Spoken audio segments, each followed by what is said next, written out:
Good morning everyone. Today I am discussing about the Swimmer's test on DC shunt motor. In this test we can find the efficiency and various losses onto the DC shunt motor. This method is also called as indirect method of testing of DC machines. In this test, the losses are measured separately and efficiency at any desired load is predetermined. In this test, no load power input is only required to supply the losses, and the losses occurred in the machines are iron losses, friction, windage losses and armature copper losses. So these all losses will be determined by conducting the swim. Okay. First I will before going to start the experiment, before going to the connections, first I will explain about the circuit diagram of the Swimmer's test. First see here we have plus minus terminals. Here I will give the input supply, that is 220 volts DC supply. Okay, so before going to the DC supply, first I will show the nameplate details of the DC shunt motor, then I will explain the circuit diagram. Start. This is the shunt motor, and see here we have the nameplate details here. Here in the nameplate details we have HP rating and RPM. HP is nothing but what is the machine is designed at what HP. Here 3 HP motor, and here the RPM is nothing but motor rotations per minute. Here the speed of the motor is 1500 RPM, and wound type shunt wound, and armature voltage. What is the input voltage here we are applying is 220 volts. So here the machine is designed at 220 volts, and field voltage also same 220 volts. So we can apply the input voltage up to 220 volts, not more than the 220 volts. And here the amperes. Okay, the armature amperes means the rated current which is flowing through the armature winding is 12 ohms. 12 amperes. Okay, 12 amperes is the rated current of the DC shunt motor. Field amperes is nothing but 1. Here the rated field current is 1 ampere. So front end this is not required, and here the temperature is 45 degrees Celsius. So these are the nameplate details of DC shunt motor. So before we Start. based on the nameplate details, we have to select the voltmeter, ammeter and rheostat, and also you have to take the ammeter, one more ammeter. Here we know that the rated current which is flowing through the motor is designed at 20 amperes, but here we are not applying any load, so that's why the current which is flowing through the armature is very minimum. So that's why we are selecting the ammeter within the range of 2.5 amperes.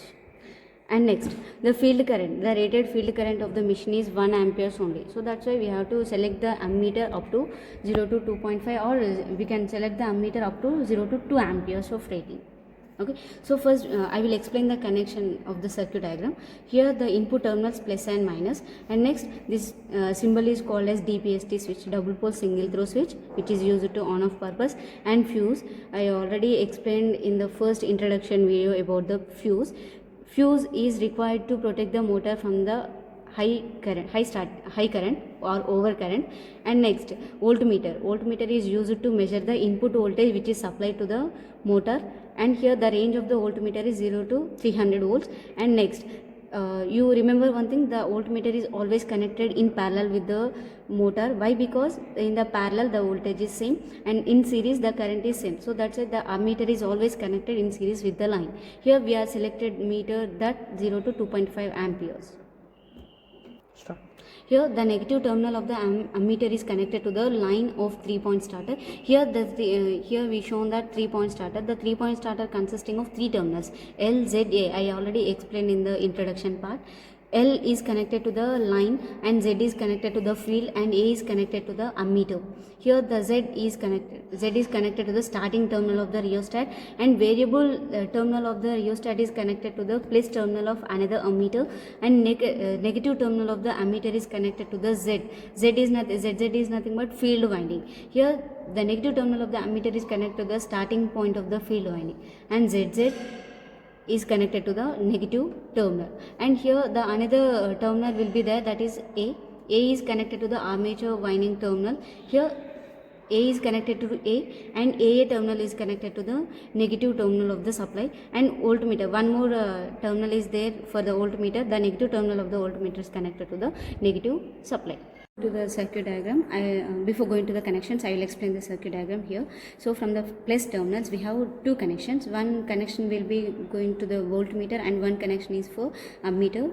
Two positive terminals. From the plus, we have to take the two wires and connect the two wires to one wire to voltmeter and another wire to the ammeter. So here from the plus terminal, I am taking the two wires, one yellow and one black.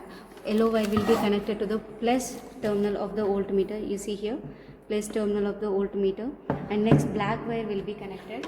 Black wire will be connected to the plus terminal of the ammeter. So from the plus terminal, you have to take the two wires. One wire will be connected to the voltmeter and another wire will be connected to the ammeter positive terminals. And next, in the circuit diagram, the negative terminal of the ammeter will be connected to the line. See here, this is the negative terminal or second terminal of the ammeter that will be connected to the line L terminal of the starter. And next, and Z here, from the Z we have to connect the wire from Z to fixed terminal of the rheostat. Here, see here, this is the Z terminal, and see here, this is the rheostat. This is the rheostat. We have to connect one wire between the Z and fixed terminal of the rheostat. This is the connection between the rheostat and Z. Okay. Next, again from the circuit, variable terminal. From the circuit, variable terminal will be connected to the positive terminal of the ammeter, another ammeter. One more ammeter is required to measure the field current. So here variable point will be connected to the positive terminal of the ammeter. See here in the rheostat we have variable terminal here. So here the variable terminal we are connecting here. This is the variable terminal. From the variable terminal we have to connect one wire to ammeter, one more ammeter. Okay, so one more ammeter positive terminal, and next negative terminal. In the circuit shown, the negative terminal of the ammeter will be connected to the Z of the field winding. See here, the negative, the second end of the ammeter is 2 amperes. So the second terminal will be connected to the Z of the field winding. Again, you see in the circuit, the ZZ and AA will be shorted, and ZZ, AA and voltmeter negative terminal will be connected to the negative polarity of the supply voltage. See here in this circuit, AA and ZZ will be shorted, and from the AA I am taking one common wire. That wire will be connected to the negative polarity of the supply voltage. So these are the overall connections of the Siemens test.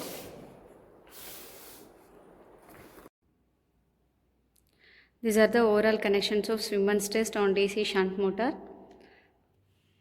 Before going to start the experiment, first I have to tell about the precautions of DC machines.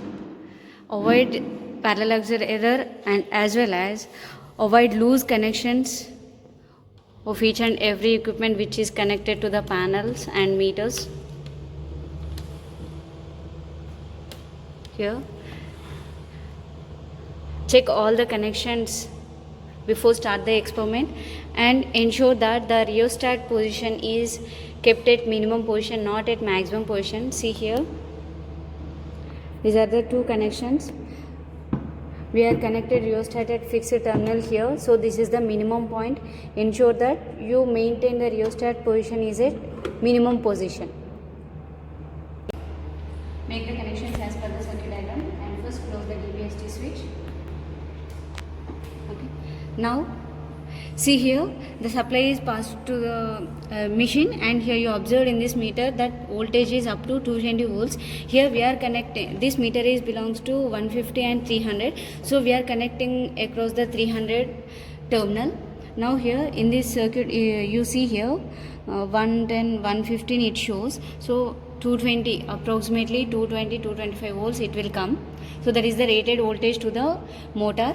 And now to start the motor we are using 3-point starter. By wearing the 3-point starter, see the motor starts rotating, and now you observe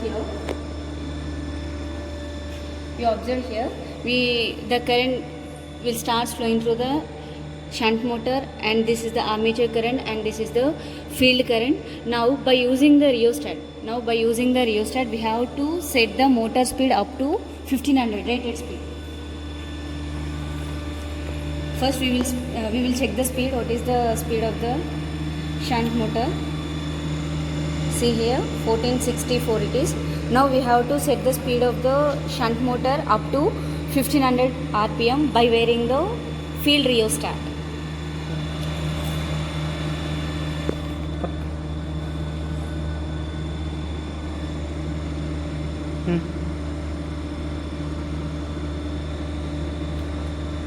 By wearing the rheostat from minimum position to maximum position, the At speed of present? the shunt motor is varies.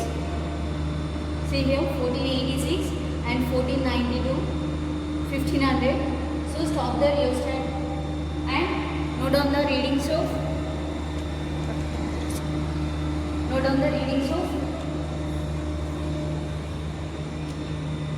ammeter, armature current and as well as the field current.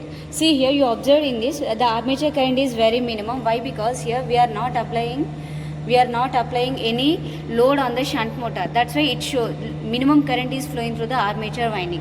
Here the field current is also minimum field current is flowing through the field winding. Why? Because the field winding resistance is maximum, so the current flowing through the field winding is minimum, and here there is no load is applied on the shunt motor. That's why the armature current is minimum. So this meter shows the I0 value and this meter shows the ISH value. Note down the voltmeter and armature current and as well as shunt field current. Here the voltmeter value is 220 volts we applied, and here the armature current, that is nothing but I0 no load input current. Here 0.4. Here we are connecting the wire across the 2 amperes. That's why you have to multiply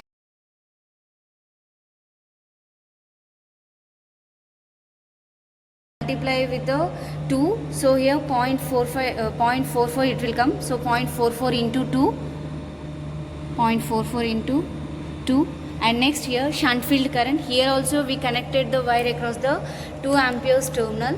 So whatever the reading which is shown in the ammeter, that is multiplied with the 2.